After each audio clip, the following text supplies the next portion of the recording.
পুলিশের সাবেক IGP AKM Shahidul হকের এক আত্মীয়ের বাসায় অভিযান চালিয়ে 2 বস্তা গুরুত্বপূর্ণ নথি জব্দ করেছে দুদক।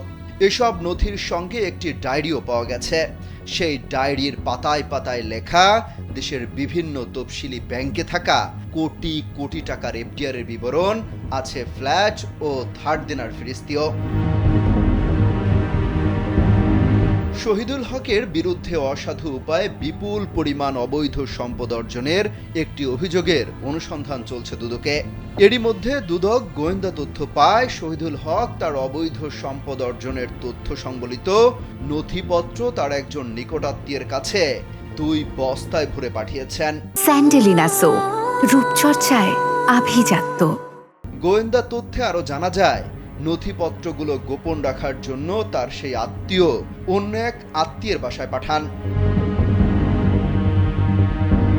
এমন খবরে মঙ্গলবার মধ্যরাত থেকে ভোর পর্যন্ত দুদকের অনুসন্ধানকারী কর্মকর্তারা শহীদুল হকের ওই আত্মীয়ের বাড়িতে তল্লাশি চালায়। তল্লাশিকালে 2টি বস্তায় মোট 38 ধরনের 48টি আলামত পাওয়া যায়, যার মধ্যে রয়েছে বিপুল মূল্যমানের সম্পদের দলিল, বিভিন্ন গোপন চুক্তিপত্র রয়েছে।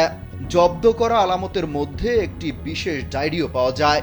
সেই ডায়েরিতে শরীয়তপুরের আলোচিত মজিদ জরিনা ফাউন্ডেশন ও মজিদ জরিনা স্কুল অ্যান্ড কলেজের নামে বিভিন্ন ব্যাংকের হিসাবে বিপুল অর্থের এফডিআর ও সম্পত্তির তথ্য বিবরণী লেখা রয়েছে।